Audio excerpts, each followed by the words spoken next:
Okay, so just real quick, I'm going to run through applying a material to an actual image, and what I'm going to call it is a texture image, to the steel layer here.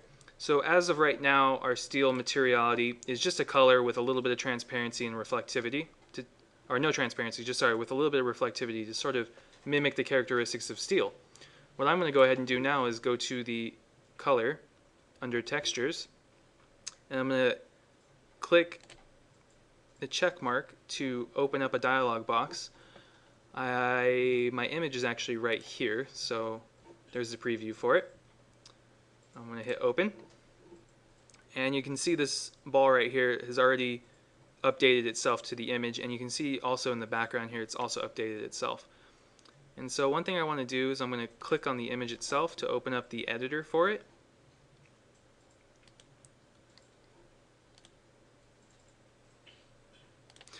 And it will give us a bunch of different options here. And so one major thing with rendering and adding a texture is you need to actually map it onto your surface. This can be really difficult. If you ever see a rendering and it looks like the same exact image a bunch of times over, you're going to know that they didn't do a good job mapping it onto their surface. We should get really lucky right now because our surface is a curvature, so the image shouldn't look like it's repeating itself too much. Let me see something here. So I'm actually not going to change anything on this yet, and I'm going to see how it renders first, and then from there you can make changes.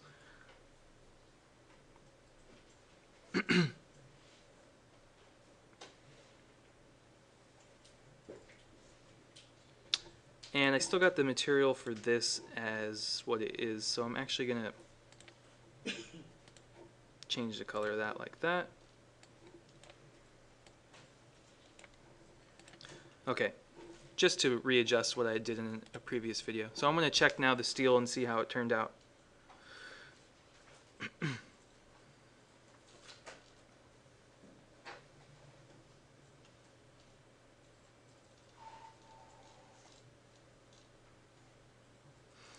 So you can see it's taken that image and it's applied it to our pipes.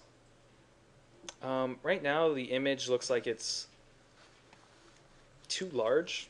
We're seeing too much texture. It looks a little bit rough, like if you were to touch that pipe it would scrape you. So let's see if we can't maybe adjust it a little bit and make it read a little bit nicer. So I mean that's the result right there. So that's adding a steel texture, not making any changes, just uploading it into it and applying it. So what I'm going to do is go back to the location here, go back to the editor, and I'm going to see about mapping it. And I'm going to, let's see here.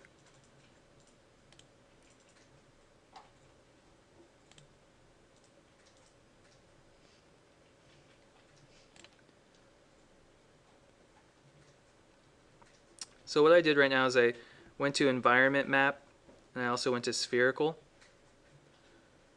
and I hit OK. And let's see what kind of result that gives us.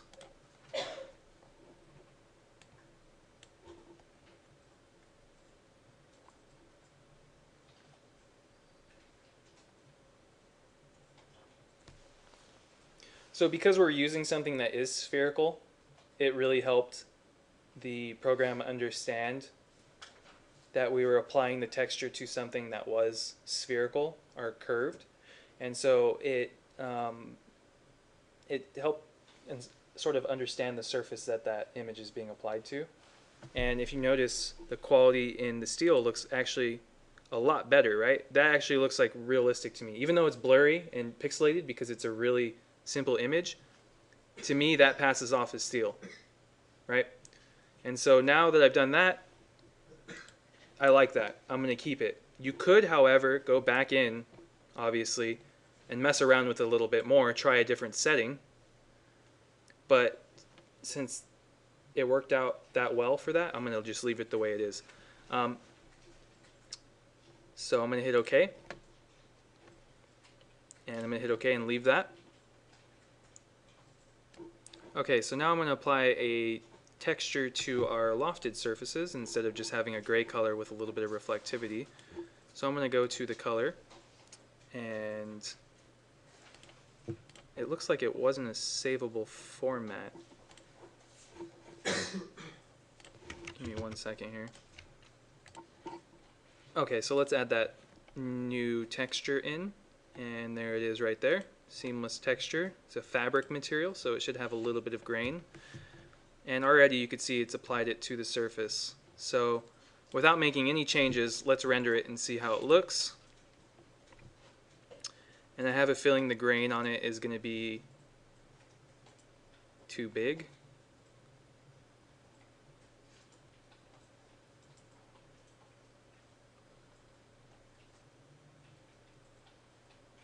And you can really see that right here, that's not accurate at all, right? No piece of fabric on a model this big is going to have that large of a grain, right?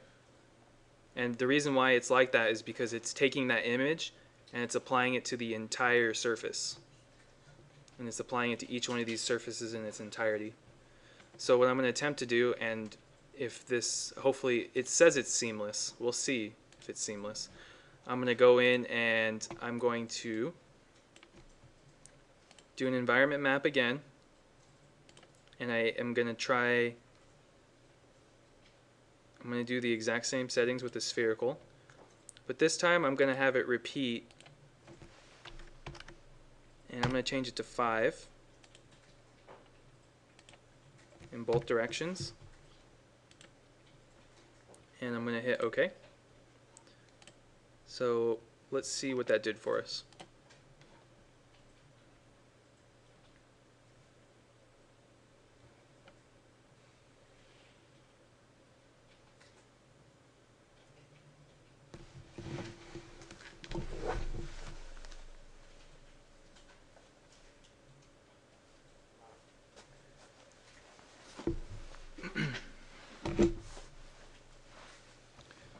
Okay, so now if I look at this image, it actually looks really pixelated, so it's really hard to tell, which probably means that the mapping on it has really become a lot smaller.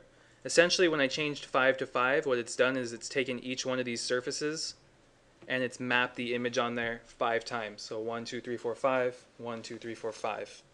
So instead of having one image on a surface, you're actually having 5 by 5 of that image.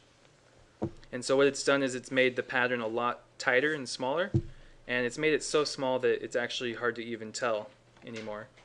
So what I'm going to do is go back to my materials and change it, and I'm actually going to just go to 2 to see the difference.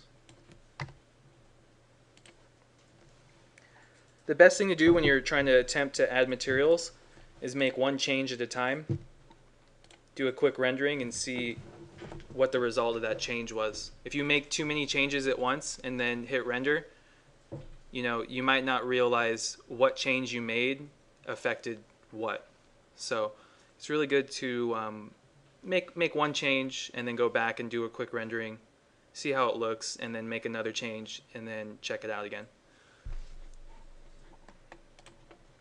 So the pattern is definitely 2 by 2 is definitely way too big of a pattern. Right here you can see the grain of that image, and so I think 5 was a little bit closer.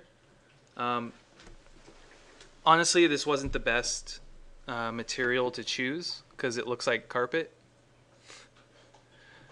Doing something more like steel is a lot finer of an image versus something that looks very grainy like this. So this image is already setting me up to look grainy, right? Because this already looks grainy. So imagine a pixelated version of this is going to be exactly what our rendering produced. So yeah, but that's how you apply images or textured images to a surface, and then you can begin to map the amount of how many times that texture repeats itself. And you can also change some of its other features as well.